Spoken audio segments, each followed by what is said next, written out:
I, Lucy Collins, 31, stepped into the private dining room rented for my promotion celebration. Senior account director. Finally.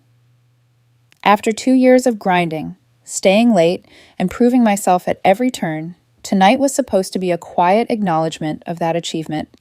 My corner office, the 20% raise, the new responsibilities, all of it felt surreal. And yet, I had a knot in my stomach, one that didn't belong to nerves or excitement. People milled around.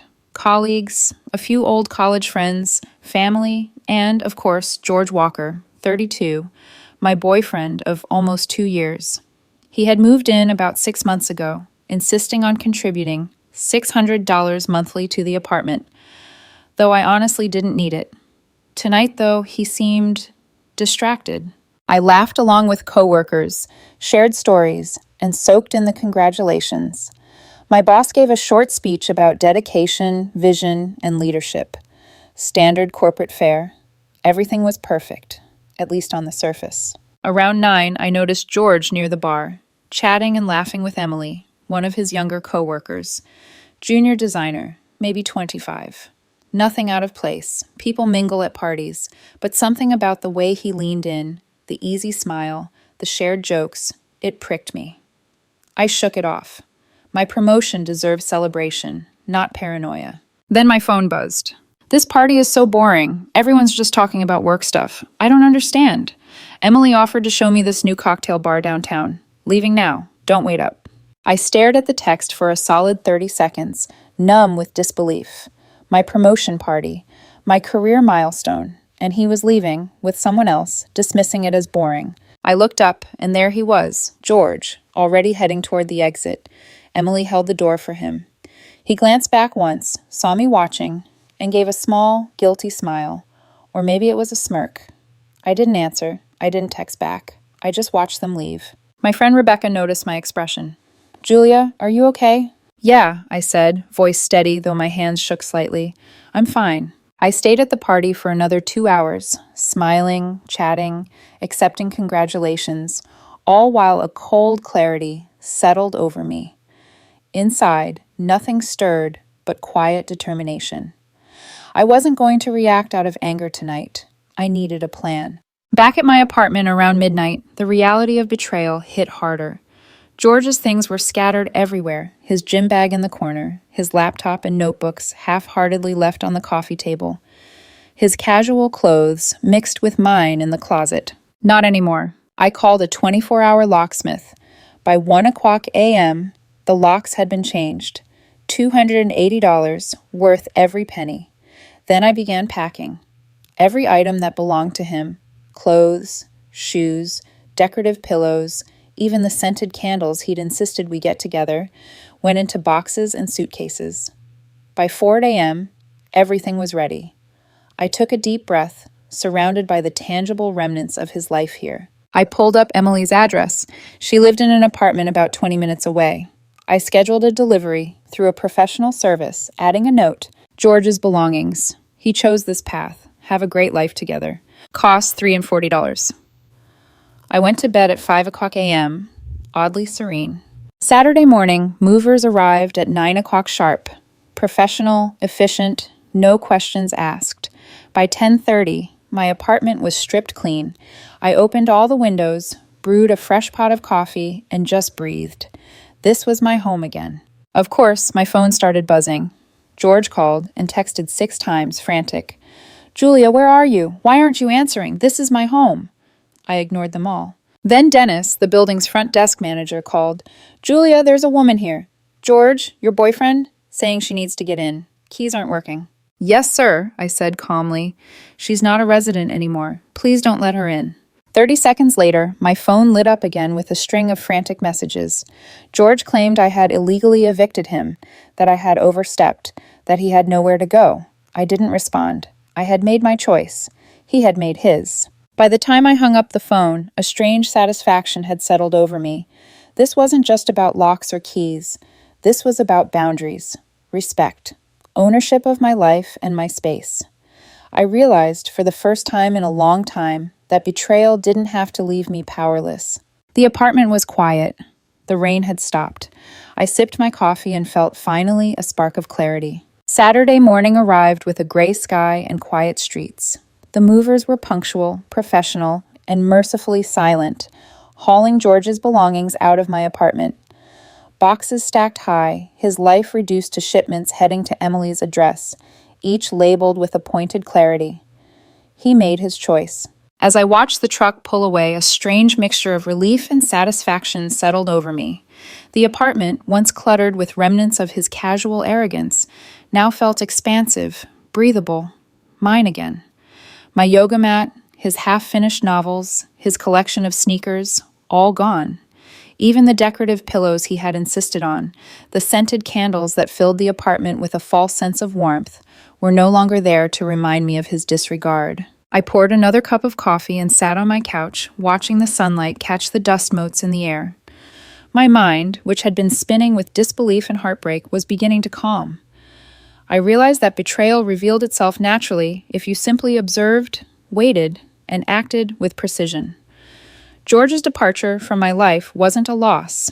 It was a confirmation of reality. Then came the phone calls. George didn't stop. Texts, calls from unknown numbers, frantic pleas that tried to paint him as the victim. But I didn't respond. Not once. Every message was a reminder of the control he thought he had and the control he'd lost. By mid-morning, Dennis, the building manager, called again. "Julia, she's insisting on coming up. Keys still don't work. She says she left belongings in your apartment." "Yes, sir, that's correct," I said evenly. "Her belongings were delivered this morning to her chosen address. She's no longer a resident here. Please don't let her in. If she causes trouble, contact the authorities." There was a pause, then, "Understood, I'll handle it." I hung up and stared out the window. The city hummed with ordinary life, unaware of the storm that had passed through my apartment. I sipped my coffee, feeling a rare, quiet joy in reclaiming space. My space. The emotional weight of betrayal had lifted slightly, replaced by a growing sense of empowerment. I began cataloging everything George had left behind, his personal belongings, his gifts for the apartment, his reminders of a life he no longer shared with me. Each item packed, each box labeled, each delivery scheduled. It was as if I was reclaiming more than just physical space. I was reclaiming my life. Emily's address popped up on my phone again. A few taps, the delivery scheduled for 9:00 a.m., movers included, and a brief, unmistakable note attached. George's belongings. He chose this path. Enjoy. Cost, $340. Worth every penny. Not because of the money, but because of the message it sent. I was no longer passive. I would not be disrespected, ignored, or used. I would act decisively, calmly, and with intention. By the time the movers left, I was alone in the apartment. Silence enveloped the rooms. The walls, once crowded with reminders of a relationship that had ended in betrayal, now felt like allies, holding space for clarity, calm, and the potential for something better. Even when my phone buzzed again, signaling more frantic messages, I didn't respond. George's panic, his attempts to manipulate the narrative, meant nothing. I had removed the chaos from my life. The locks were changed, the belongings delivered, and the boundaries drawn. And as I finally sat back, breathing deeply, I realized something profound. Reclaiming my home was also reclaiming myself. I was no longer at the mercy of someone else's selfish choices. I was in control. The storm was quiet now, and for the first time I could see beyond the anger, beyond the hurt, to the calm clarity beneath. Betrayal had its consequences, and I had learned to wield them with precision. By Saturday afternoon, the quiet of my apartment was interrupted only by the occasional hum of the delivery truck disappearing down the street. But peace is fragile after betrayal. It wasn't long before George escalated his attempts to regain control. The first call came from Dennis at the front desk. "Julia, she's here again, insisting on getting inside. Keys still don't work. She's becoming upset." I leaned back in my chair, calm, measured. "Dennis, that's George. He is no longer a resident. He has no right to enter. Do not let him up. If he causes a disturbance, contact the police." "Understood," Dennis replied, though his tone carried a hint of curiosity. Everyone loves drama, even security staff. Within minutes, my phone buzzed relentlessly. George's texts painted him as the victim. "You can't do this. This is my home. You've thrown me out with nowhere to go. And Julia, open the door now or I'll call the police." I didn't reply. I knew exactly how I had positioned myself. My apartment lease was solely in my name. George had contributed money voluntarily, no legal claim. He had abandoned the residence voluntarily when he left my promotion party. His anger was irrelevant. The facts were on my side. But facts do not always stop the determined. Within 20 minutes, there was a firm knock at the door. 2 officers entered, an older man and a younger woman. I invited them in. "Ma'am, we received a call about a domestic dispute," the older officer said. I explained the situation calmly, step by step. George had left the promotion party with another woman, sent texts dismissing the celebration, and voluntarily abandoned the apartment. His belongings had been packed and sent to the other woman's address. He was not on the lease. He had contributed money voluntarily, but had no legal rights here. The older officer nodded slowly, almost with appreciation. "Do you have documentation proving this is your residence?" I presented the lease, utility bills, and delivery receipts for his belongings. The younger officer spoke up.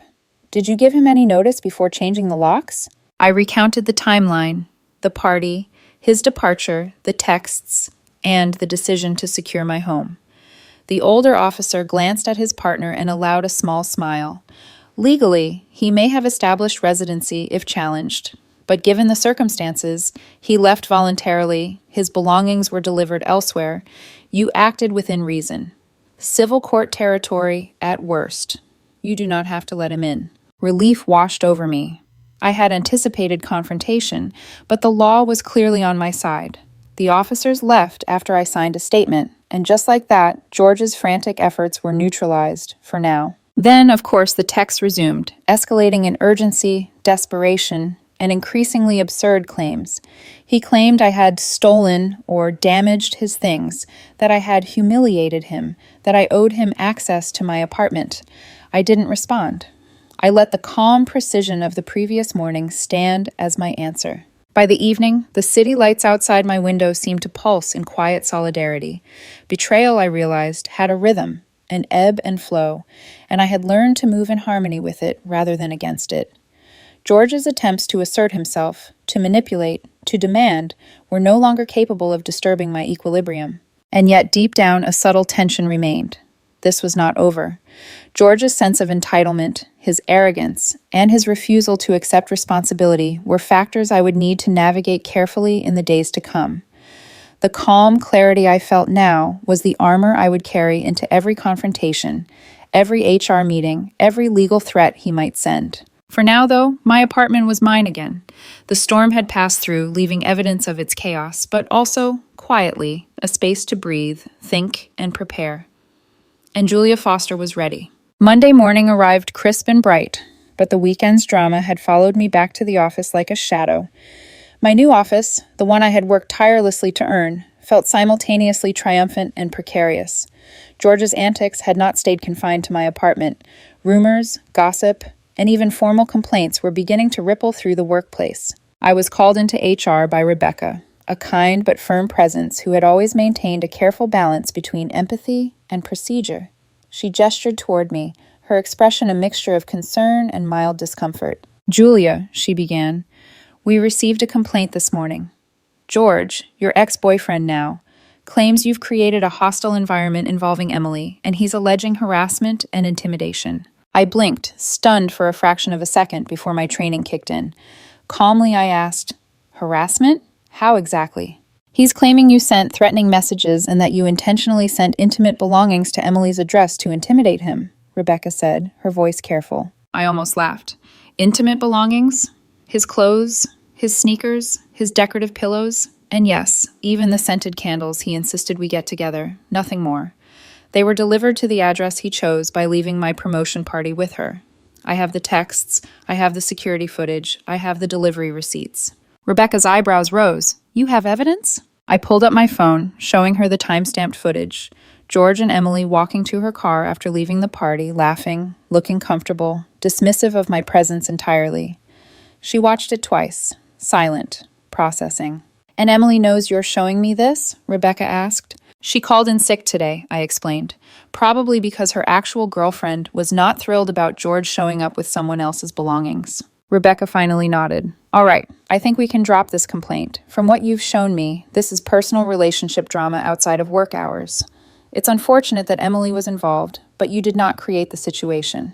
Relief washed over me like a tide, but I stayed composed. This wasn't about relief. It was about maintaining control. Understood, I said. I'll avoid any contact with both of them moving forward. Half an hour later, George appeared at my office doorway, disheveled, eyes wide with desperation. Can we talk? He asked. Not really, I replied evenly. He swallowed. I messed up. Emily said you two were basically over. She said the party was torture for her. Could I just get a ride home? That's all. I shook my head. Then why did you leave my promotion party with her and text me it was boring? Why did you make my life this complicated? He looked miserable. Because she started crying on my doorstep Saturday morning. She said you threw her out. My girlfriend almost left me again. It's complicated. It's a you problem, I said simply. You made your choice. You left the party. You left the apartment. Live with the consequences. He stared at me, defeated, and finally left. And just like that, the office remained mine. The gossip, the whispers, the attempts to manipulate, they couldn't touch the woman who had taken control of her home, her belongings, and her boundaries. Later that afternoon, Lauren, Natalie's, or rather, Georgie, best friend, appeared at my building claiming she needed items he had left behind, medications, prescriptions. I thought for a moment. This was delicate. A mistake could escalate. I instructed her to wait 15 minutes while I retrieved only what was necessary, birth control and anxiety prescriptions, which, due to past arrangements, were still in my name. I handed her the items with one clear message. George was no longer covered by my benefits, no longer entitled to access, and I would not tolerate further harassment. Lauren's fury was palpable, but she left empty-handed regarding anything beyond what was medically necessary. By evening, I reflected quietly in my apartment. Every confrontation, every demand, every attempt to twist the truth had been handled with evidence, calm, and precision. I realized that reclaiming my home and protecting my personal space had prepared me for anything, even the emotional minefield of workplace drama. Julia Foster, I realized, had emerged stronger, sharper, and more resilient than I had ever imagined. Betrayal had come with consequences, and I had learned not only to survive them, but to control the narrative entirely. The following weeks settled into a strange, almost surreal normalcy. George's frantic attempts to manipulate, intimidate, and reclaim control slowly dissipated. Legal threats arrived in the form of letters demanding compensation for alleged emotional distress, moving expenses, and damaged belongings. $15,000, they claimed. I called my lawyer, the same one who had helped me review the lease years ago. I laid out the timeline, the texts, the security footage, the delivery receipts. 2 hours later, he called back, laughing softly. She has zero case, he said. You can argue he abandoned the property. He wasn't on the lease. You delivered his belongings to the address of his choice. Frivolous litigation doesn't stick here. Let him try. You're fully covered. The relief was immense. But more than that, a deeper satisfaction settled in. Julia Foster had weathered betrayal, public confrontation, legal threats, and personal manipulation, and had emerged not just unscathed, but stronger. George's mother even tried to intervene, calling to demand apologies, insisting I let him return, attempting to guilt-trip me. I did not respond. My boundaries were clear, unyielding. My home was mine. My life was mine. Emily's brief involvement had been incidental, a spark that illuminated the truth. George's choices were his own. He could not manipulate his way out of accountability. The lesson was stark but necessary. Actions have consequences, and those consequences are mine to navigate with clarity and precision. Life, naturally, began to return to its rhythm. My work flourished, free from unnecessary drama. Jake, the coworker who had inadvertently been drawn into the chaos, transferred to another department. Peace returned to the office. Even more importantly, I found space to breathe, to reflect, and to build something new. A few weeks later, I met Kelsey, a veterinary assistant, at a friend's barbecue. She celebrated my promotion with genuine excitement, curiosity, and respect. There was no manipulation, no dismissal, no cruelty, just genuine interest and kindness. Slowly, cautiously, I allowed myself to open up. I realized that what I had lost with George was not just a boyfriend. It was someone who could never appreciate or respect my life, my achievements, or my boundaries.